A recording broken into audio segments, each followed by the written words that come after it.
Madame, mademoiselle, monsieur, heureux de se retrouver dans l'encre du moustoir. Bienvenue. Frappe de la brise et le deuxième but l'orienté. Un jour ou l'autre, le Moine, il faudrait qu'il prenne vraiment. C'est fait, la coupe est bretonne, la coupe est à Lorient. Toi, Christian Gourcuff, pardon Christian. Voilà, bonjour, bonsoir. Ouest France, It West et Océane présentent toute l'actu du FC Lorient avec Baptiste Collier et Quentin Burban. Un podcast présenté par Romain Ouest. Salut à tous, bienvenue dans ce nouvel épisode. Ce podcast est consacré au FC Lorient. On se retrouve quelques jours après la défaite au Moustoir en Ligue 2 face à Laval. Et aujourd'hui, c'est un épisode spécial puisque nous avons un invité. Si je vous dis Stade Rennais, FC Lorient, mais aussi AS Saint-Etienne, vous l'avez peut-être retrouvé. C'est Fabien Lemoine, notre invité exceptionnel, et ça démarre dès maintenant. Bienvenue. Salut Quentin. Salut Romain, salut à tous. Et salut Baptiste. Salut Romain, bonjour à tous. Merci d'être avec nous. On a le plaisir d'accueillir Fabien Lemoine pour un épisode spécial. Salut Fabien. Salut Romain, bonjour à tous. Merci d'être avec nous. On va parler longuement du FC Lorient, de ta carrière. 16 saisons dans le monde pro, j'en oublie pas une. Non, c'est ça, tout à fait, 16 saisons. Fin de carrière en 2023. Comment ça va depuis tout ce temps ? Ça va très bien, ça va faire plus de 18 mois maintenant. Pas évident au départ, à se remettre, on va dire, dans la vie sans foot, sans vraiment non plus d'objectifs à court terme où on avait notre rythme. Donc ça, c'était un petit peu difficile. Et aujourd'hui, même si je devais retenir quelque chose, ce qui est le plus dur aussi à la fin, c'est vraiment le manque du vestiaire et de l'esprit collectif. Le foot, j'ai pas rechaussé les crampons une seule fois depuis que j'ai arrêté. Donc je vais pas dire que ça me manque. Par contre, vraiment l'ambiance vestiaire, l'ambiance de groupe, ça c'est ce qu'il y a de plus dur à la fin. Justement, quand tu as annoncé la fin de ta carrière, donc il y a un an et demi, à ce moment-là, tu te dis tu aurais souhaité faire 1, 2, voire 3 saisons de plus dans le monde pro ? En fait, aujourd'hui, si jamais je devais pas donner un conseil, mais certains ils disent ouais, je suis un peu fatigué, c'est dur. Franchement, tant que physiquement et tant qu'en gros il y a les possibilités et les offres, franchement, continuez. Parce que c'est vraiment un kiff. Alors il y a des moments c'est plus dur, hein, quand on joue pas, quand le coach ça se passe pas très bien, quand même les résultats sont pas là. Mais bon, c'est quand même un métier où on prend énormément de plaisir. En tout cas, moi, j'en ai pris beaucoup plus que de moments vraiment de bonheur que de malheur. Et tant qu'on peut vivre, on va dire, correctement, voire même plus, vivre de sa passion, sans trop penser à la suite et on va dire avancer dans le temps, dans la vie. Franchement, les gars, continuez à kiffer. Le terrain, c'est trop bon. La vie de groupe, c'est magnifique. Donc continuez à jouer. Mais en 2023, quand t'arrêtes physiquement, t'aurais pu continuer. Moi, je me sens encore bien. Après, à un moment donné, faut être cohérent, lucide. Quand je quitte Lorient en 2022, je suis encore en Ligue 1. Ça se bouscule pas au portillon. J'ai pas 10 offres. J'ai refusé, pour être transparent, j'ai refusé Nancy, qui était en national.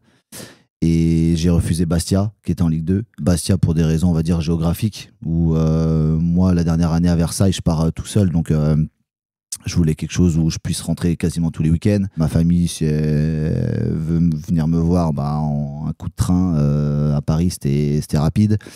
Là, Bastia, c'était tout le temps la mission. Donc voilà pourquoi j'ai refusé ce projet. Et puis après voilà, Versailles à la fin, parce que j'étais pas prêt à arrêter comme ça un peu du jour au lendemain, sans avoir préparé quoi que ce soit, sans avoir pensé et réfléchi un peu c'est même pas trop à l'après, c'est à me dire ok, là c'est la dernière, kiffe, profite parce qu'il y en aura pas d'autres après. Et en partant à Versailles, ça a été un peu le discours que je me suis tenu en me disant profite de tous les moments de cette année. En plus, on était dans un club où infrastructure amateur. Là, je suis redescendu de 10 étages quoi, entre Lorient et Versailles.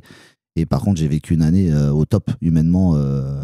Et donc, ça m'a permis de passer le cap. Est-ce qu'aujourd'hui, tu ressens, comme que tu parles du manque de vestiaire, est-ce que tu as cherché à l'avoir autre part dans la vie de tous les jours ? Je sais pas, dans une association Ou dans un autre sport ou pas du tout? Pas dans une association. Alors, dans un autre sport, oui, parce que je me suis mis au sport de raquette.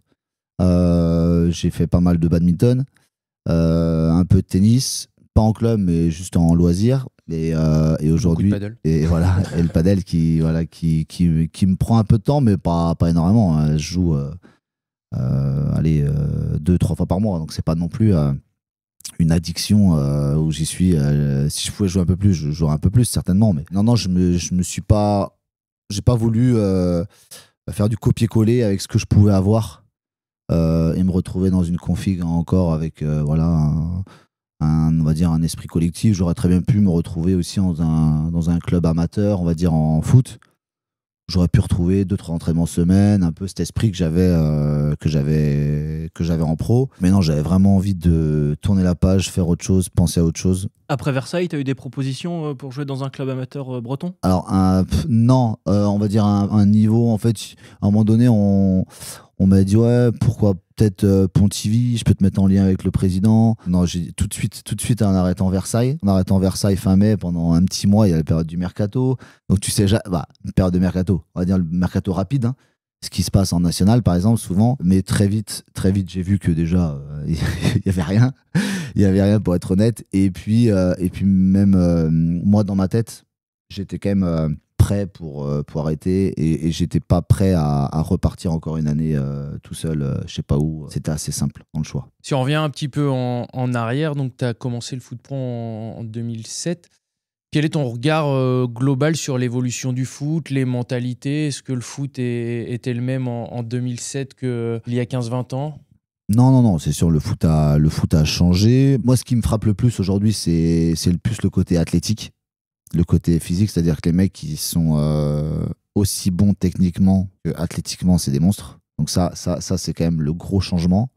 Les jeunes sont prêts de plus en plus tôt. Aujourd'hui, 16-17 ans, tu sors un jeune, il n'y a personne qui va crier au scandale. Et le jeune, il est déjà dans la mentalité, il est déjà là. Tu ne sens pas timide. C'est les mecs qui rentrent dans le groupe, même s'il y a des trentenaires et tout ça, les mecs qui sont à l'aise assez rapidement. Ça, c'est le gros changement pour moi. En tout cas, moi, je suis arrivé sur la pointe des pieds pendant des mois. Galère, tu sais pas si tu dois te checker, si tu dois serrer la main aux anciens, tout ça, c'est voilà. Et puis ils te le font comprendre aussi. Moi, tu me serres la main, c'est comme ça. Et non, toi, tu me checkes pas. T'as 18 piges, j'en ai 35. Non. Et puis surtout, voilà, leur façon de jouer. T'as l'impression que c'est des mecs qui ont déjà une certaine expérience du très haut niveau, alors qu'ils démarrent. Tu les fais changer de club, ils s'adaptent. Il y a des transferts à plusieurs dizaines de millions d'euros. Les mecs, ils sont sereins. Et voilà, moi, c'est plus ça qui me frappe. En fait, des fois, je me reprends, moi, 15-20 ans en arrière. Et je me dis, si j'étais dans ce monde-là actuel, je pense que je sais même pas si j'aurais pu sortir, quoi.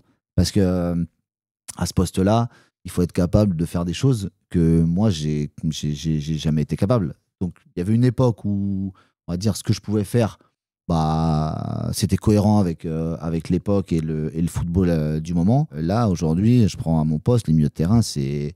techniquement, c'est très bon, ça porte la balle, ça dribble, ça marque. C'est impressionnant. Les mecs sont capables de faire 30 mètres avec la balle, de percer 2 lignes. Après, je regarde beaucoup de matchs de très haut niveau aussi.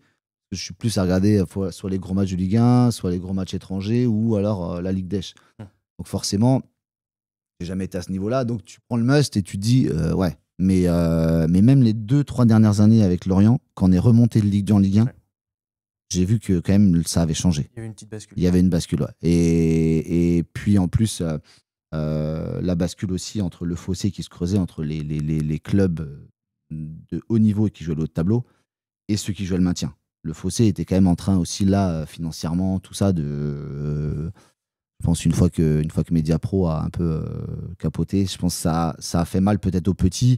Et du coup, les gros ont commencé à avoir un peu plus de souplesse et puis de pouvoir créer et creuser ce fossé. Est-ce que vous ressentez aussi les enjeux financiers? On a l'impression que c'est de plus en plus majeur. On l'a encore vu ce week-end par exemple Pablo Longoria qui a sorti la sulfateuse sur l'arbitrage. On sent que c'est des enjeux qui sont financiers aussi derrière. Et est-ce que tu l'as ressenti pendant ta carrière? Là, j'ai l'impression que c'est plus dans un climat un peu beaucoup plus tendu quand même, au niveau des droits télé notamment. J'avais pas l'impression qu'il y avait autant de débordements à l'époque il y avait des débordements, mais je veux dire, c'était de l'affrontement de club à club, mais plus de la tension humaine ou de la tension, on va dire, identitaire en fonction des clubs, des derbies, des classicos, tout ça. Là, on va dire, c'est un Auxerre Marseille. Il n'y a pas de rivalité entre Auxerre et Marseille, en tout cas, je crois pas. Et puis là, voir comme ça le président de Marseille, je pense que voilà, il y a une grosse pression, je pense, un peu économique et d'aller chercher, on voit, tout le monde en parle. Tous ceux qui sont qualifiés pour la Ligue des Champions ont pris beaucoup d'argent par rapport aux autres clubs, ceux qui font la Coupe d'Europe et ceux qui la font pas. Marseille ne la fait pas. Ils ont une très très belle équipe, donc je pense que ça doit coûter un petit peu. Je pense qu'ils sont un peu dans l'obligation d'aller chercher le plus haut possible et d'aller se qualifier pour la Ligue des Champions. Donc forcément, je pense à là-haut, ça doit peser. Après, dans la tête des joueurs, je sais pas comment est le discours. Moi, de mon côté, on a plus senti par moment quand si tu joues un maintien, par exemple, qui peut être une catastrophe économique pour le club, mais même dans les bonnes années à Saint-Étienne, on n'avait pas cette pression en disant les gars, si on n'est pas européen, ça va tailler dans le vif, quoi. Il n'y avait pas cette pression-là économique sur le résultat. Dans cette évolution, c'est vrai que tu as toujours un discours très franc, très cash. Aujourd'hui, on a l'impression que les discours souvent sont un peu lisses. Comment tu l'expliques? Est-ce que il y a moins de spontanéité? Est-ce que les réseaux sociaux ont fait mal aussi? Est-ce qu'on se libère moins dans la parole? Comment t'expliques ça? Moi, je pense que les réseaux ont diminué, on va dire, l'effet à chaud de ce qui pouvait être dit à certains moments en conférence de presse ou dans les zones mixtes. Aujourd'hui, ça va très vite, c'est répercuté automatiquement. Avant, tu avais l'impression que à l'époque, on va dire, il y avait un truc qui se passait, ça ressortait dans le Canal Football Club, quoi. En gros, c'était un peu le modèle, j'ai l'impression, un peu de l'époque. Les réseaux étaient certainement là, hein, mais c'était plus sur les plateaux où on pouvait rebasculer des images un peu clés du week-end. Donc c'était toujours peut-être 24, 48 heures après. Et puis avec une vision beaucoup moins nationale ou mondiale sur, voilà, il fallait vraiment regarder le football club, fallait faire du foot, fallait être intéressé par ce milieu-là et ce monde-là. Là, ça balance un peu à tout va. Je pense que chacun, et puis je pense que dans les clubs aussi, il y a peut-être aussi des messages qui sont donnés aux joueurs ou au staff ou aux dirigeants en disant voilà, l'image un peu du club, faites gaffe. Là, on enregistre quelques jours après la défaite au Moustoir contre Laval. Est-ce que tu vas encore au Moustoir? Tu as été cette saison? J'ai été 2 fois. J'ai bordé chance, Annecy et Guingamp. Donc franchement, 2 beaux matchs. Franchement, j'ai pris du plaisir. Guingamp, match très maîtrisé. Et Annecy, un peu retournement de situation en deuxième période. C'était match super agréable. Tu continues à suivre Lorient? Oui, bien sûr, je suis les résultats. Je sais, je connais les résultats, les matchs. J'ai encore des amis qui jouent. Et puis en habitant dans le pays de Lorient, moi, j'ai qu'une envie, c'est que le club retrouve l'élite. Alors justement, tu le vois remonter normalement. Enfin, en tout cas, c'est bien parti. C'est dommage ce week-end de pas avoir pris les points à domicile. Parce qu'en plus, ils étaient sur une série incroyable où ils prenaient quasiment tout à domicile. Ils prenaient même tout. Ils avaient fait un nul contre Metz. Ouais, voilà, un nul bon contre... vieux 0-0. Voilà, c'est ça. Mais sinon, c'était du 100%. Donc c'est un peu... J'espère qu'ils vont vite... ils ont la chance de pouvoir rejouer tout de suite à domicile. Donc là, ça peut aussi vite rebasculer dans les têtes et... Voilà, par contre, le week-end prochain, c'est victoire impérative pour pouvoir reprendre la marche en avant d'aller affronter PFC, je crois. Le week-end d'après. Pour en revenir sur le FCL, donc tu avais fait Saint-Étienne 2011-2017, puis tu arrives à Lorient. Lorient, est-ce que c'est le coup de cœur, ce club? Tu retiendras quoi de tes années ici? Ouais, c'est ça. En fait, en venant ici, c'est soit j'allais à Strasbourg, qui montait de Ligue 2 en Ligue 1, okay, ou soit je venais à Lorient qui descendait de Ligue 1 en Ligue 2. Et j'ai choisi Lorient parce que c'est vrai que j'avais fait mes 6 ans à Saint-Étienne, moi qui suis plus Fougeray à la base. Je me rapprochais un peu de la famille, donc il y avait ce côté-là qui était pour moi aussi assez important. Dans une région aussi que je connais bien, un club aussi où j'avais failli signer en 2016, un an avant. Ça s'est pas fait, où Saint-Étienne m'avait pas laissé partir. Pourtant, je savais que c'était un peu, moi aussi, peut-être l'année de trop, peut-être à Saint-Étienne. Donc, je m'étais dit, c'est peut-être la bonne année pour partir de Saint-Étienne et relever un nouveau challenge. En plus, on avait des discussions sur la fin d'année, au moment où Lorient va en barrage. Donc, j'étais super attentif parce que moi, j'avais vraiment envie de venir à Lorient. Je savais que si le club se maintenait en Ligue 1, c'était certainement la suite logique. Et malheureusement, il tombe contre 3. Donc du coup, on se retrouve en Ligue 2. J'avais quelques clubs comme Angers à l'époque, Montpellier, qui disaient voilà, on veut attendre. Moi, j'avais pas envie d'attendre. Et donc, voilà, présente Strasbourg, avec qui j'avais mon contrat devant moi. Et j'étais en relation avec Marc Keller à l'époque. Et puis Lorient. Et donc j'ai choisi Lorient en me disant que le challenge de remonter était hyper excitant. Strasbourg, on va jouer le maintien. Il suffit que l'année prochaine, Strasbourg, tu redescends en Ligue 2 et à Lorient, tu remontes en Ligue 1. En fait, dans la perspective de demain, c'est peut-être, c'était qu'est-ce qu'il y a de plus facile? Est-ce que c'est plus facile de remonter avec Lorient ou est-ce que c'est plus facile de se maintenir avec Strasbourg, quoi? Ça a matché avec Lorient. Et puis j'ai dit feu, on va à Lorient. Tout le monde a été un peu surpris, parce qu'on sortait en plus d'une saison avec Saint-Étienne où on avait fait l'Europa League, on avait joué Manchester 3-4 mois avant. Et là, tu dis, Fab, tu vas aller en Ligue 2 et tout. Mais t'es fou. Je dis, mais je vais en Ligue 2, mais dans un club qui va jouer tous les matchs pour gagner, en fait, pour pouvoir remonter. Donc on s'était donné comme objectif de remonter en les 2 ans. On l'a fait en 3 ans. On a perdu, je pense, on a perdu une année, voire 2, parce que je pense que la première année, on avait vraiment une équipe pour... et ça, c'est un des gros regrets aussi, parce qu'on avait vraiment une équipe pour faire très mal et pour remonter direct. Aujourd'hui, il y a de plus en plus de joueurs qui font, comme tu l'as dit, plutôt privilégier un projet en Ligue 2 plutôt que jouer le maintien. Dans la tête, c'est plus simple? Non, c'est pas plus simple, parce que la Ligue 1, t'as pas trop de mal, on va dire, tu sais même pas que t'as pas trop de mal, t'as pas de mal à te motiver. Tu joues que dans des stades, quand même, qui sont kiffants. Il y a toujours du monde, toujours des belles ambiances. C'est un jeu assez posé. Tu arrives en Ligue 2, c'est là, un week-end, tu joues à domicile, tu vas avoir la balle 70% du temps, ce qui n'est pas forcément le cas en Ligue 1, où c'est beaucoup plus équilibré dans les débats. Des fois, en Ligue 2, il y a une équipe, ils viennent et ils se mettent tous derrière. Donc, c'est un autre style. En plus, nous, la première année, notamment, on avait quand même un jeu où on avait beaucoup la balle. Et puis, tu arrives à l'extérieur, où normalement, tu vas être un peu plus dominé par un adversaire en Ligue 1. Notamment pour un club comme Lorient. Et puis là, encore une fois, tu as le ballon, ça joue beaucoup en transition. Au milieu de terrain, moi, je voyais en Ligue 1 où tu avais du temps. Là, en Ligue 2, des fois, tu n'as pas de temps. Les mecs, ils viennent te presser dans des zones. Tu te dis, mais qu'est-ce qu'il fait, lui? C'est pas possible. Et en fait, donc c'est un jeu complètement différent. Donc, et quand on dit que c'est dur de remonter, c'est vraiment très dur. Parce qu'en plus, tu as toujours... ils avaient déjà changé la formule. Donc, c'était 2 montées et 3, 4, 5 la barrage. Et en fait, des fois, tu as l'impression de faire des séries. Mais les mecs, ils sont toujours là, ça lâche rien, tous les clubs. Alors que apparemment, en Ligue 1, tu as plus d'écart au final qui se crée au fil du temps. Des fois, tu vas avoir des matchs où les équipes, elles ont quasiment lâché. Les derniers matchs des fois de Ligue 1, je me rappelle quand on était avec Saint-Étienne, on avait joué à Ajaccio chez nous. Dans les derniers, ils allaient descendre 1 mois et demi avant, ils viennent chez nous. Il n'y a même pas match. On a gagné assez facilement, on a fait un... Mais là, en Ligue 2, tu te dis, même les mecs qui sont au fond, eux, ce qu'ils disent, c'est « Ah, je vais me montrer. » Donc, ça lâche rien vraiment jusqu'au bout. Même pas forcément pour le club, mais eux, individuellement, pour aller chercher une autre opportunité, d'autres contrats. Et tant mieux. Et ce qui fait que tu n'as jamais de match facile. Et moi, j'ai trouvé la Ligue 2 vraiment dure. Justement, est-ce qu'il peut y avoir des similitudes Tu parlais de la première année, quand tu arrives au club de la descente, vous avez une grosse équipe sur le papier. Lorient, cette année, a pareil une grosse équipe, mais c'est pas forcément un gage de sûreté. On a beau avoir une équipe Ligue 1 sur le papier, on va pas survoler pour autant cette Ligue 2, quoi. Non, c'est ça la difficulté. Et en plus, des fois, tu te prépares pas comme il faut. Des fois, on a tenu des discours entre nous. Jamais 1 heure avant le match. Mais dans la semaine, ce week-end, on reçoit je sais pas qui. Si on gagne pas là, les gars, on est des truffes, quoi. Et en fait, dans ta tête, toute la semaine, c'est ça, quoi. Et t'arrives le week-end, et puis... Des truffes. Et voilà. Un peu de suffisance, quoi, des fois. Un peu de suffisance, un peu... Voilà, tu dis que ça va passer.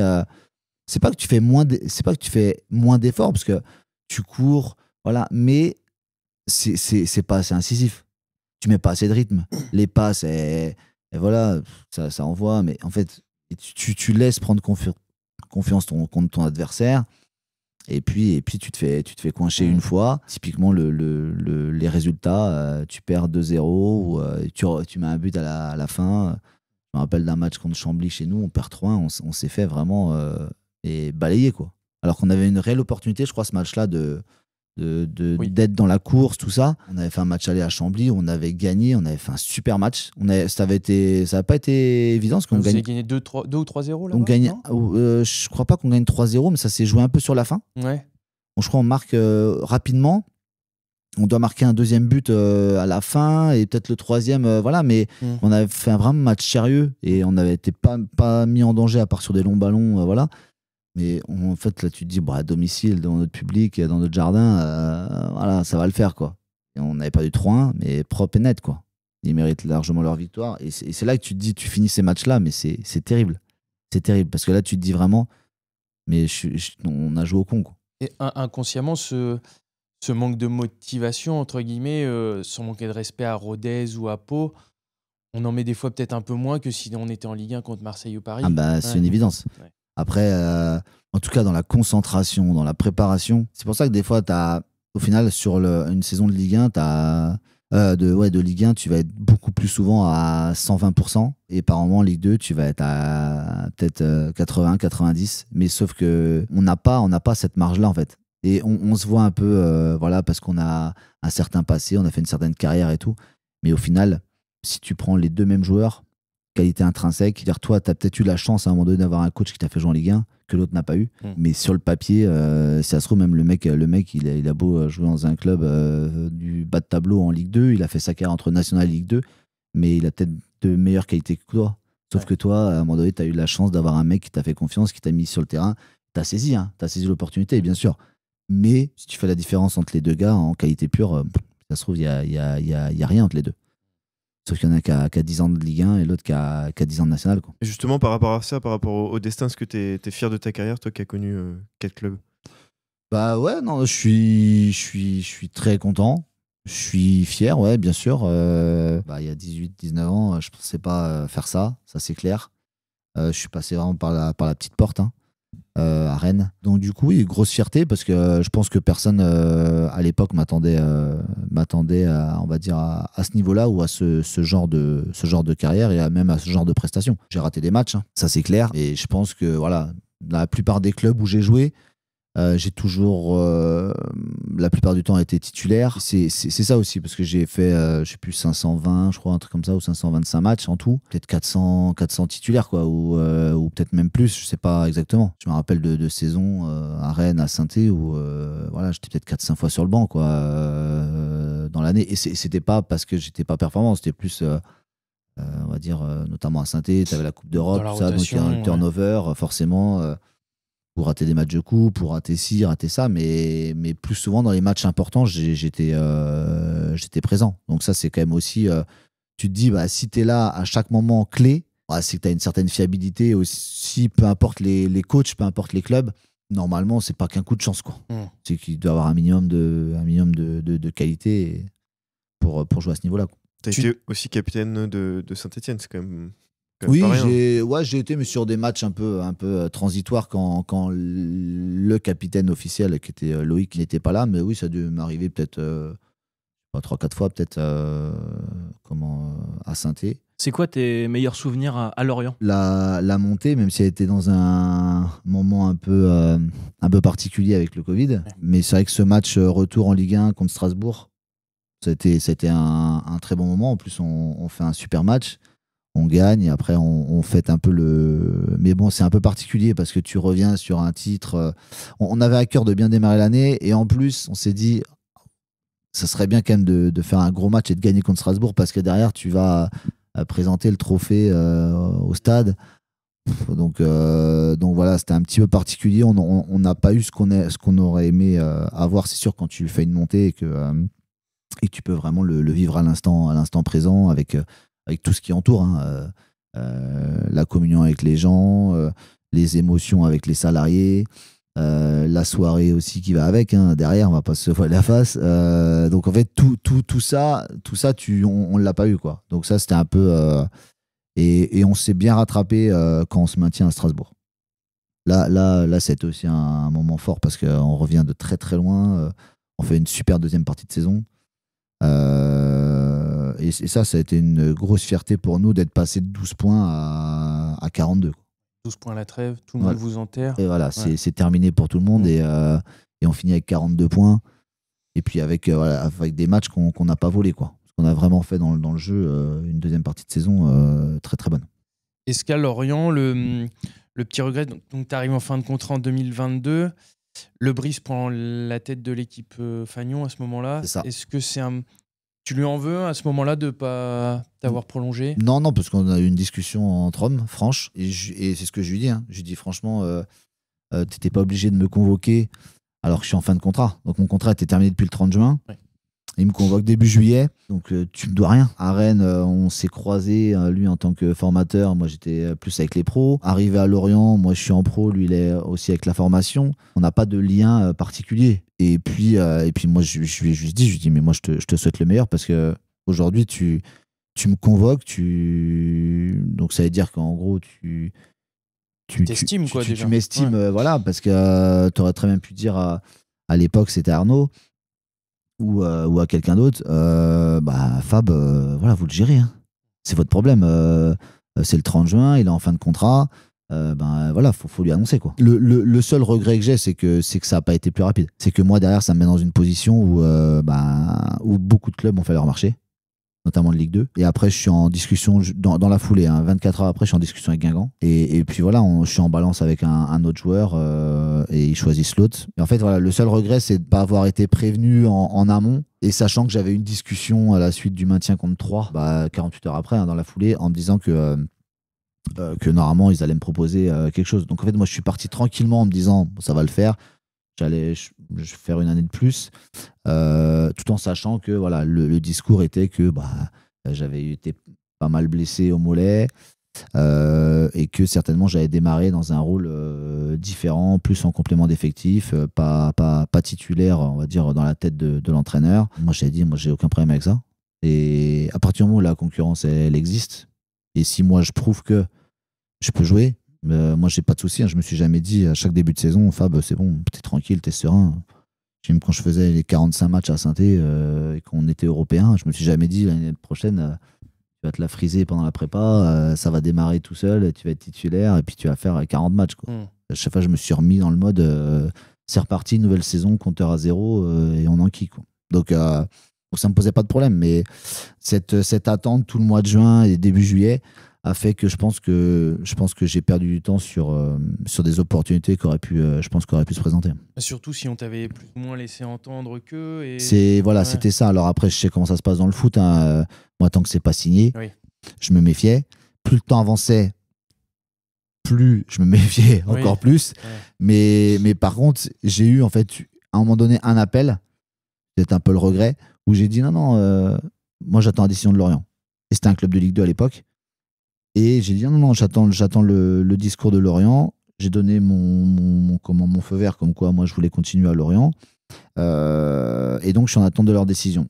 Eux, forcément, ils ont dit ok, tout à ton honneur, mais nous on va continuer à passer à autre chose, quoi. À prospecter. Hein. Ouais. Et ils ont prospecté et puis ils ont pris quelqu'un d'autre. Ouais. Donc c'est-à-dire que toi, 15 jours après, tu rappelles, c'est trop tard. Hein. Donc c'était un peu le voilà. Et j'ai fini. Et c'est là que c'était la période pendant 1 mois et demi là.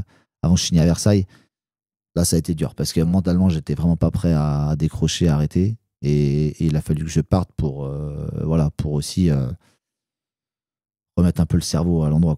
Mais qu'est-ce qui a fait en fin de saison ils disent tu vas peut-être continuer avec un plus petit rôle peut-être, ouais.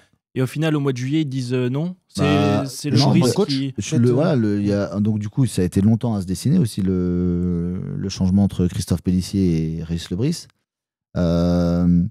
Et puis après l'effectif du moment. Je pense que Régis avait des attentes aussi sur peut-être plus de jeunesse, plus de jambes, plus de des joueurs d'effectif. Quand il m'a dit c'est pas que je te veux pas dans mon effectif, c'est qu'aujourd'hui des joueurs d'expérience, on va dire, j'en ai qui sont sous contrat. Donc je vais pas m'en rajouter un. Alors si je sais que tous les autres partent, j'ai envie de te dire pourquoi pas, mais tu sais très bien comme moi que ça se trouve tout le monde va rester. Donc moi je vais me retrouver avec un effectif de 30 bonhommes alors qu'en plus ils voulaient aussi dégraisser. Donc moi c'était facile, fin de contrat, ancien. Bon déjà lui il revient pas, on s'enlève déjà un problème, potentiellement un problème, parce qu'on sait très bien que plus t'as de joueurs, plus t'as de discussions aussi à avoir avec les mecs, plus de gestion, plus de Et ce que je comprends. Mais par contre, le fait qu'il m'ait reçu comme on est là aujourd'hui, en tête à tête, je suis sorti du rendez-vous, ça n'a pas duré longtemps, un quart d'heure, c'était réglé. Je lui ai serré la main, je lui ai dit, écoute Régis, franchement, je te respecte. Parce que je pense qu'il y a beaucoup de gens qui auraient laissé le bébé, entre guillemets, à côté en disant, c'est pas mon problème, ça. Cette gestion-là, c'est à vous de la faire. Lui, il l'a faite.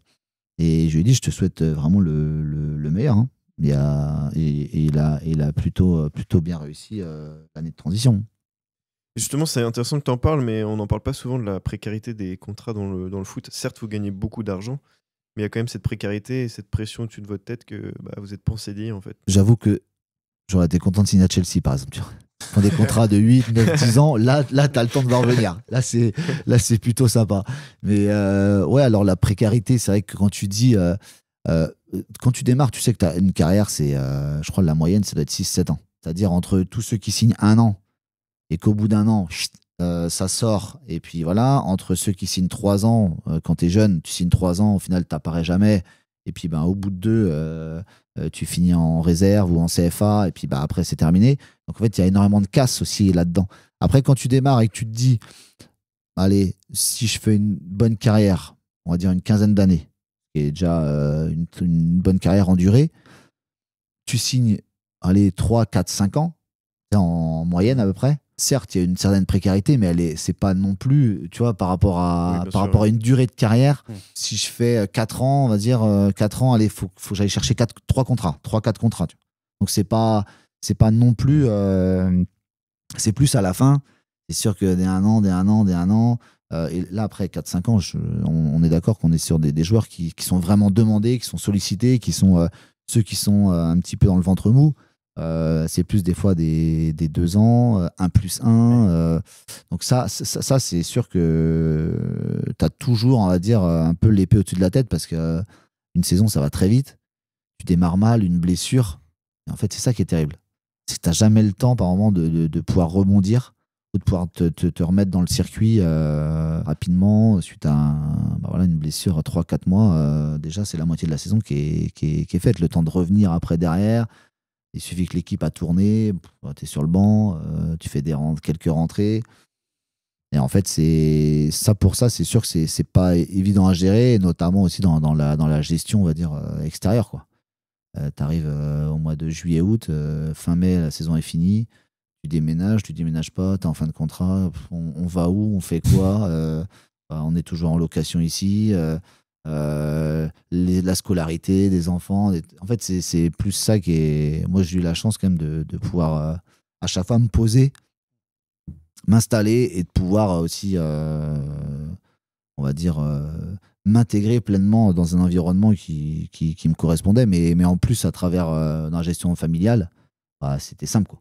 Et 4 clubs pro en une quinzaine d'années, ça reste peu, entre guillemets. Enfin, je veux dire, ouais, sachant qu'en plus le dernier, c'était vraiment pour 1 an où je suis parti tout seul. J'ai vraiment eu 15 ans, 3 clubs. Donc ça fait 5 ans de moyenne. C'est à peu près ce que j'ai fait. C'est bonne longévité. Ouais, exactement. 5 ans, c'est long. Sachant que c'était des contrats souvent. Moi, j'ai souvent signé, sauf à Rennes où c'était des 1 an. Notamment, moi, je sors, quand je disais je sors pas à Petite Porte, j'ai un contrat d'1 an, mais ils y croient pas. Rennes, ils me font signer 1 an en disant c'est un gars du cru. On va le faire signer 1 an. Imagine, il explose. Imagine, je sais pas, il y a une bonne étoile un jour et il se réveille. Mais personne, pendant 6 mois, je m'entraîne 3 fois par semaine avec les pros et à partir du jeudi, je suis avec la réserve de Rennes. Mais je commence à regarder des prêts. À l'époque, Libourne de Saint-Seurin était en Ligue 2. J'avais Libourne de Saint-Seurin. Donc voilà, je me dis, ça va être dur. Hein. Et puis Guy Lacombe arrive et puis voilà, tout s'inverse, quoi. Donc, comme quoi, il faut aussi la bonne rencontre, quoi, au moment. On t'a demandé tout à l'heure tes meilleurs souvenirs. Est-ce que, juste avant de continuer le podcast, tu as un souvenir d'un match vraiment totalement raté? Après, on a pris quand même quelques fessées, quand même. Avec Saint-Étienne, quand on allait à Paris, on prenait beaucoup 5. Les 2 premières années, en fait, on a eu le malheur indirectement de les accrocher. Et ça avait été titré dans l'équipe Saint-Étienne, la bête noire du PSG. Et là, je pense que ça les a un peu titillés. Et le soir même, ils nous mettaient 5-1. Même une de mes rentrées avec Lorient au parc. Quand on prend, je crois, on prend 5, je crois aussi. Quand Neymar, il me fait le petit pont, tout ça. Là, en fait, tu as l'impression que ça va tellement vite que tu te dis, mais là, Fab, faut arrêter là. Là, tu t'accroches à la branche, mais à un moment donné, faut dire stop, quoi, parce qu'aujourd'hui, le foot a changé. Et puis, et c'est vrai que voilà, moi, je l'ai vu en plus je pense de par aussi mon profil, dans des zones où tout va beaucoup plus vite, la puissance, tout ça. Avant, j'arrivais toujours à accrocher, tu tires un maillot, voilà. Là, même ça, c'était fini. Voilà, ça allait trop vite. Sur ta reconversion, tu avais dit en 2023, je te cite, je me suis entretenu avec le FCL, on doit se revoir, et tu avais également évoqué l'idée de découvrir les différents métiers du FCL, que tu étais curieux et que ça te passionnait. Est-ce qu'aujourd'hui ou demain, dans un court, moyen terme, pour rebosser dans un club, ça te branche ? C'est pas prévu. C'est pas prévu ? Non. Ouais. C'est pas du tout d'actualité. Donc, c'est pas que ça me branche, mais je suis passé à un moment donné quand j'ai vu que les planètes n'étaient pas alignées non plus pour poursuivre dans ce monde-là. Après, le fait de moi aujourd'hui de vouloir garder cette vie un peu en Bretagne, en famille, le temps que mes enfants finissent leur scolarité, tu te fermes des portes sur d'autres perspectives, on va dire, dans d'autres clubs, et parce que tu sais très bien que voilà, le foot t'es amené à bouger. J'ai envie de dire aujourd'hui, un peu importe les postes, ça bouge assez vite. Et moi, en fait, en voulant vraiment me poser pendant... j'ai mon fils qui va avoir 10 ans. Je veux dire, en arrêtant en 2023, ce que je me suis dit, je suis pour une bonne dizaine d'années ici. Donc, et moi, j'aime pas partir comme certains, faire un an, ou aller partir pour le boulot et puis rentrer de temps en temps. Les week-ends, ça, c'est pas... Sachant qu'en plus, le foot continue d'exister le week-end. Donc c'est quand même délicat. Donc ça veut dire qu'il y avait la possibilité de Lorient. Mais aujourd'hui, après les différentes, parce qu'on en a eu des discussions quand même avec Lorient, aujourd'hui ça se fera pas. Ça se fera pas. Donc on est parti sur autre chose. Ouais. Les sacrifices, entre guillemets, t'en as fait pendant une quinzaine d'années. Maintenant, c'est la famille, les enfants, d'être là le week-end avec eux, c'est aussi important. Oui, après moi j'aime pas ce mot sacrifice, tu vois. Ouais. Parce que tout le monde des fois dit fait sacrifice. Arrêtez. Franchement, on a kiffé.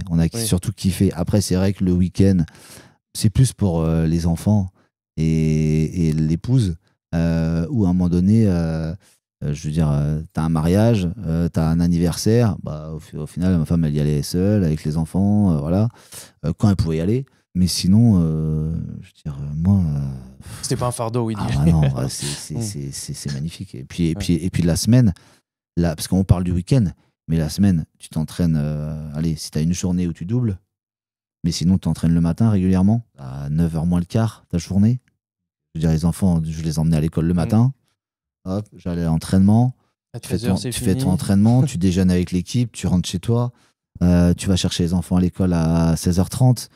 Là, tu fais les devoirs, tu fais partie pleinement de la vie, alors qu'aujourd'hui, des gens qui vont démarrer à 7h30, 8h le matin, qui vont rentrer à 19h le soir chez eux, je veux dire, j'ai tout le temps jamais été dans des villes non plus où tu avais 1h30 de route ou de transport. Alors oui, tu as les mises au vert, tu découches une fois, c'est plus dans le sens où oui, ma femme, elle était toute seule, par exemple. Après, quand on était à Saint-Étienne, qu'on avait la Coupe d'Europe, on partait le mercredi, on jouait le jeudi, parce que tu avais toujours l'entraînement du mercredi soir sur le stade où tu vas jouer le lendemain. Donc là, par contre, c'est vrai que là, c'était les premiers mois avec les poules et tout ça, c'était beaucoup plus rythmé. Parce que de septembre à décembre, on jouait tous les 3 jours non-stop quasiment, plus les coupes, tout ça. Donc là, ça tape un peu. Mais ça tapait pour elle, quoi. Je veux dire, moi, je rentrais, coucou les enfants, voilà, et puis tu repars, et puis après, t'es avec les gars, tu rigoles, tu joues aux cartes. Et c'est magnifique, c'est terrible.